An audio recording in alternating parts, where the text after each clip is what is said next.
I'm Rob Sarney, and you're listening to What the Heck Fintech, where you'll experience and learn that Fintech is FinLife. Let's get started.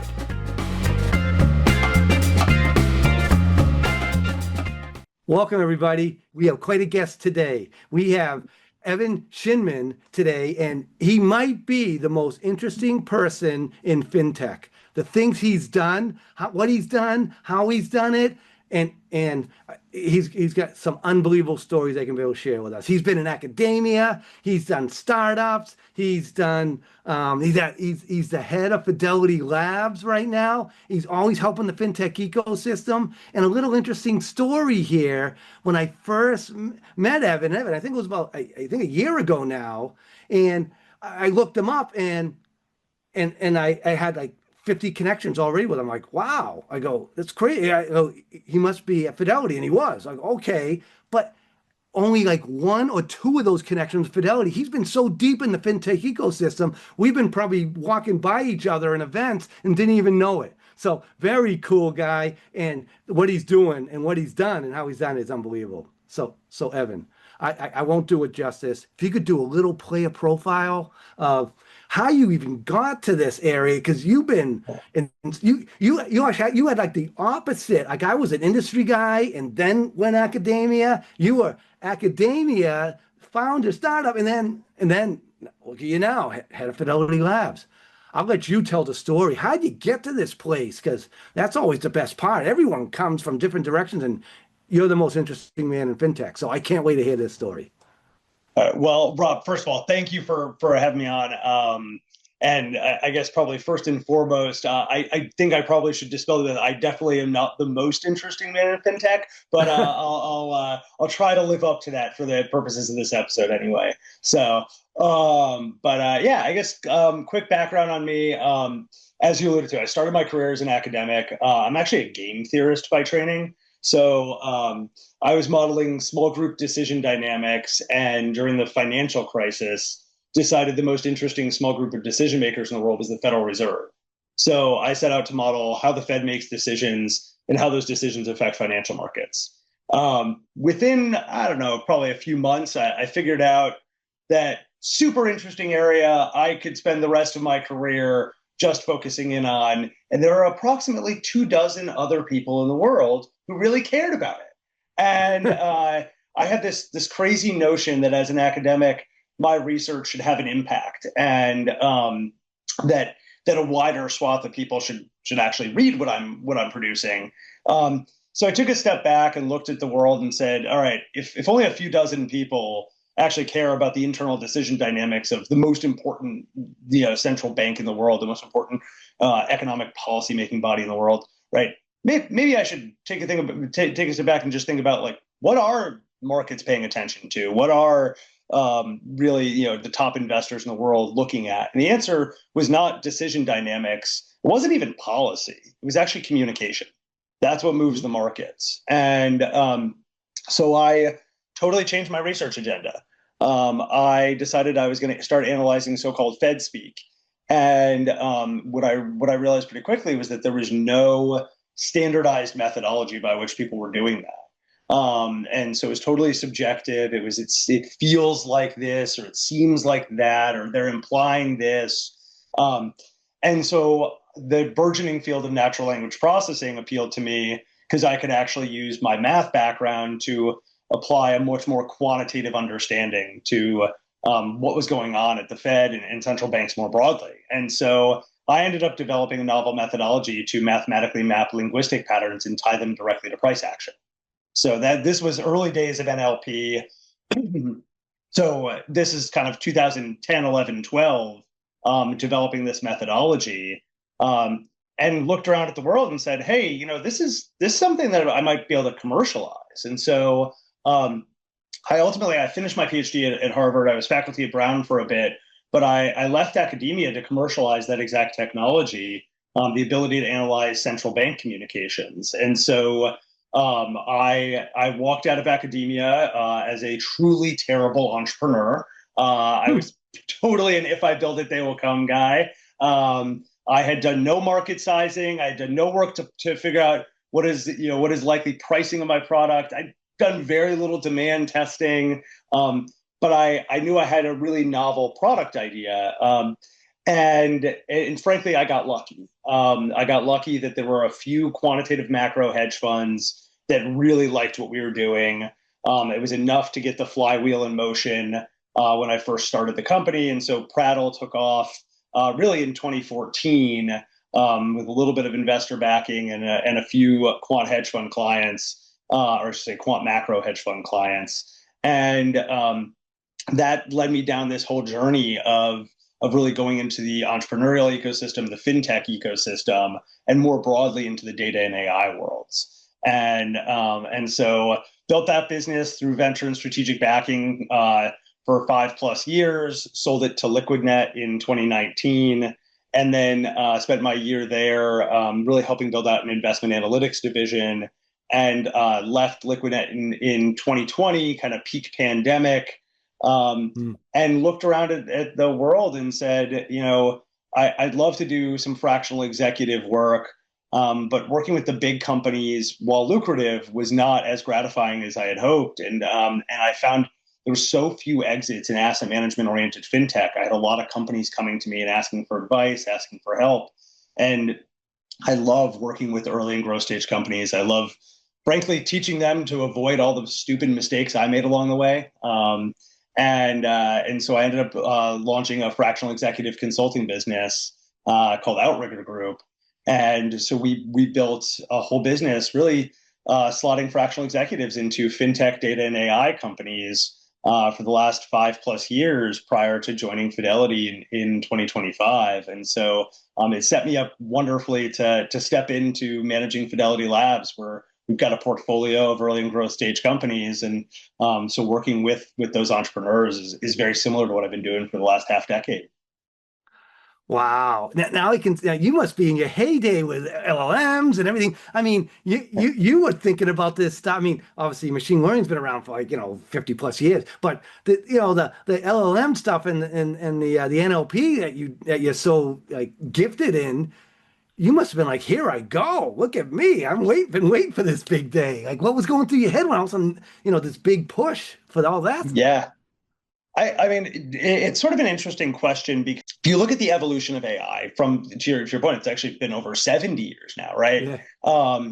Right. You talk about AI really emerging in the 1950s, and it's had, depending on how you count, how many boom and bust cycles. But I think where I saw I think a pretty obvious evolution was I saw LLMs coming kind of 2018, 2019, the now famous Google Transformers paper, saw that paper come out and realized we were actually already using some of that technology within weeks of that paper becoming publicly available. We had actually deployed some of that technology within Prattle to solve a named entity recognition problem. So we were building what was effectively an LLM to solve this NER problem, and we were just racking up bills on really just because we needed so much compute to run it.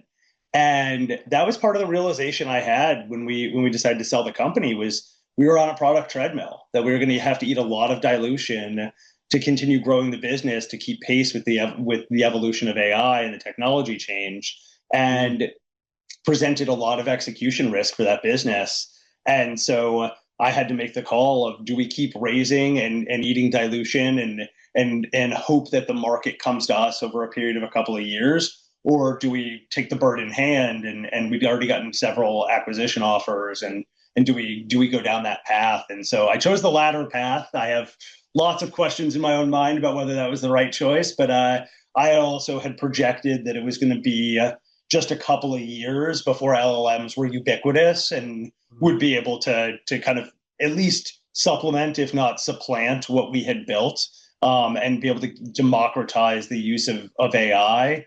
And so I was worried about our clients being able to have something that's 80 or 90% as good as the signals we were selling. And we were either going to have to keep pace from a compute standpoint and therefore eat dilution, or we were going to have to really pivot our entire product stack into something new. And so the ultimate answer was we sold the company, I was right directionally. I was wrong about the timeline. It took a couple of years longer than I expected. And I'll be completely honest, I never thought a chatbot was going to be the answer, that was what was going to get mass uptake on this wave of AI. But that's certainly what we saw in 2023, and we've been off to the races ever since. Yeah. Yeah. I'm gonna take a little step back in your story too.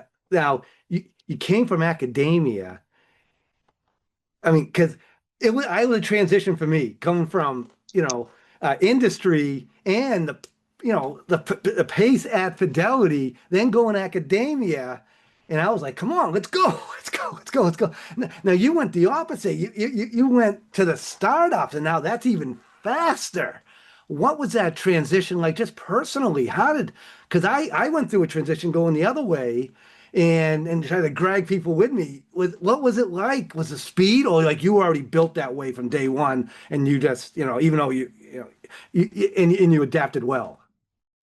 Yeah, I mean, maybe I was always an odd fit in academia because I was such a kind of hard charging person. I don't take days off. I don't sleep a lot. I'm constantly looking at what's next. That's always been true. Didn't matter whether I was graduate student, faculty, or running a startup. It didn't really matter. And then frankly, even when I was an academic, I was doing consulting work on the side the whole time. So I had always had one foot in industry, really in part just to pay the bills, but in part to keep my feet grounded in what was reality, right? It's pretty easy to get stuck in the theoretical when you're an academic, and it's much harder to see how that translates to the day in, day out adoption of the technology you're talking about, day in, day out actual utilization of the theory that you're referencing. And so I'd always kept myself kind of straddling both worlds. So maybe it was less of a rough transition for me than some. I would also say that just innately, I'm a person who's most comfortable when I'm going 1,000 miles an hour. I don't really do slowing down well. So maybe the startup world was just meant for me. That's right. And now you're at Fidelity, and that's definitely meant for you for what you just said too, right? So let's go. Let's make it happen, right? Because Fidelity moves fast. When it wants to move, it moves. It moves great. I love it. Well, and I would say not only does Fidelity move fast, I would say Fidelity Labs moves exceptionally fast. As I often say to my team, it's our job to move fast and break nothing, right? It's Fidelity. We don't get to break things. We manage people's retirement accounts, so we're very, very careful. But the flip side is, like, we're an innovation division. We better be moving faster than the rest of the organization. That's the point. And so, the beauty of what I get to do day in and day out is that I get to use the fact that my innate bias is to move quickly, and I get to now impose that on others who then I get the great joy of recruiting like-minded people who get to move as quickly as I do. So yeah. I mean, one thing that I bring when I teach, and I don't teach PhD students, but grad and undergrad students. I still do. I'm an adjunct, but for and always fintech, right? But the thing I always say about fintech, and you hit on it with your Fed speak, is that there's so many technical terms. Everyone's like, "What are you talking about?" Then you get all the finance terms. What are you talking about? Especially when you turn on the news. 99% of the country probably doesn't even know what they're talking about, and why they're talking about it, and what do they really mean. But you went after that, and I think that's one of the hard. So that was like very, very cool fintech.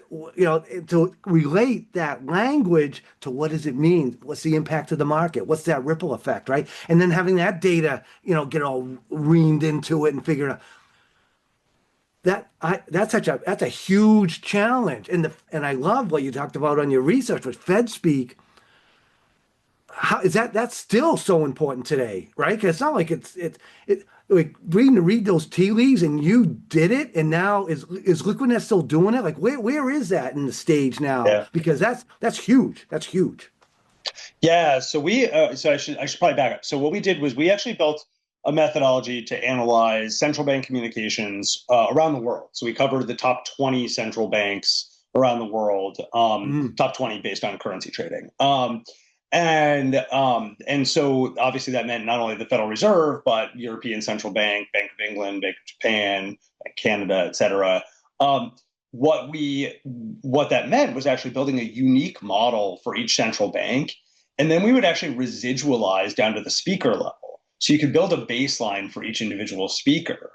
And the beauty of that is that you start to identify patterns really quickly. One of my favorite ones is that Janet Yellen had been president of the San Francisco Fed, vice chair of the Federal Reserve Board, chair of the Federal Reserve Board, and then subsequently was Treasury Secretary. Across all four of those roles, she actually exhibited completely different speech patterns. And in fact, was more like her predecessor in that role than like herself in her prior role in terms of her linguistic patterns. Wow. What that really means is you can see that role matters more than individual. And some of that's they have speech writers and things like that. But some of that's actually literally the subject matter they're talking about changes, right? Regional Federal Reserve Bank presidents have to talk about their region, and they frankly talk less typically about regulatory issues than board members do.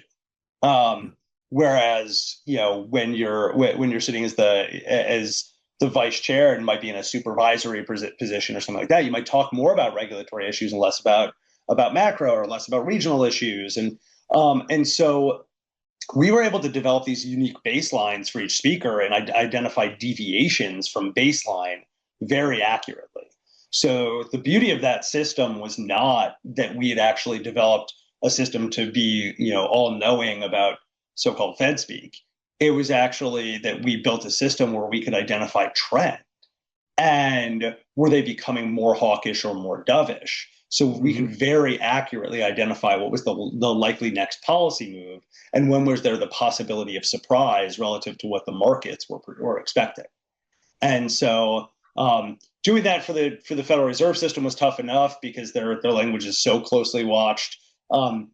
Doing that for kind of secondary central banks that are less closely watched posed a completely different challenge, which is that the markets kind of mispriced what they were likely to be doing.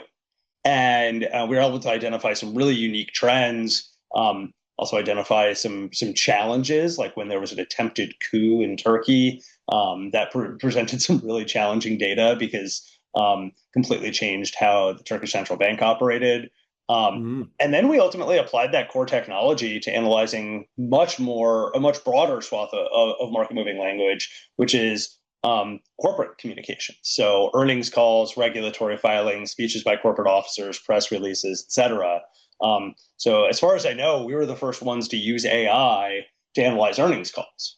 And we launched that product in 2017, and within a few months, the market was rife with competition, including several major investment banks launched competing product.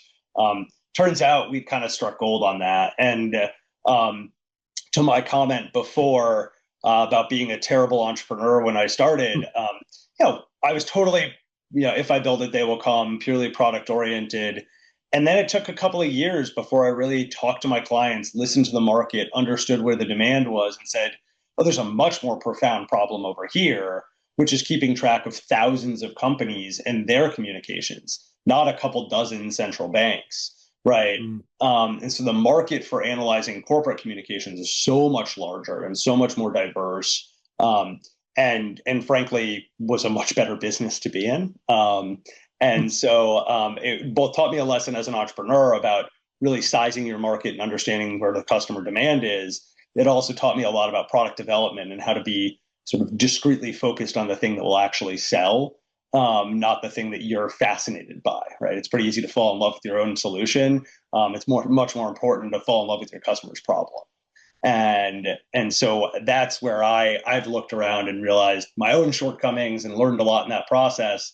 But then I turned around and also realized that our earnings call product in particular, but kind of the broader corporate communications product, spawned a whole nest of competitors, because when you do hit it right, the market really does identify that very quickly. And then you find yourself in a competitive situation, which maybe you hadn't planned for either. So that was kind of the evolution there. And then to your question about sort of where is it today, a lot of that technology is still sitting within LiquidNet, which is owned by TP ICAP. They retained the ownership of that after we were acquired. TP ICAP acquired Liquidnet shortly after I left. And so they've gone off and kind of done their own things with it. To my knowledge, it's not a standalone product anymore. And so I think there's some interesting ways you can use current AI tools to get very close to what we did there, but it wouldn't be a direct replication. Now, do you think your tool will be able to handle my hard Boston accent? I don't know. I don't know. It might be, I don't know what this guy's talking about. You know what, Rob? Actually, this is actually one of my favorite problems. We would analyze the transcripts from the communications, and the most common question we would get was, what about tone of voice? And I used to jokingly refer to this as the Italian CEO versus German CEO question.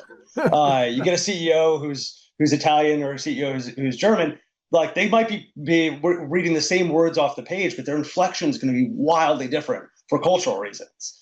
And so to your point about your Boston accent, right? Like you're going to have certain language you just use slightly differently. And back when I was running Prattle, we didn't have an ability to build out the baseline for that person's language efficiently enough to understand what the deviations were. So we actually couldn't analyze tone of voice very efficiently. And so we never built it into the product. That's now a solved problem. That's like AI has evolved to the point where you can actually analyze tone of voice very effectively. And in fact, you can even layer on facial microexpression analysis. Every human being's face has roughly the same musculature. So we all have the same 7 core facial microexpressions. So you can identify markers of deception, joy, fear, etc. And so the end result is you can actually get a pretty good composite view just from AI based on the language they're using, their tone of voice and inflection, and their facial expression. So you give me a videotape of somebody, and you get a pretty good shot of knowing, one, are they being truthful? Two, what's the sort of implications of what they're saying? Mm. Wow. Yeah. I mean, like if I said, "Hey, that's a wicked good stock," and I'll meet you at the Packy after, like, would it pick up that? Okay.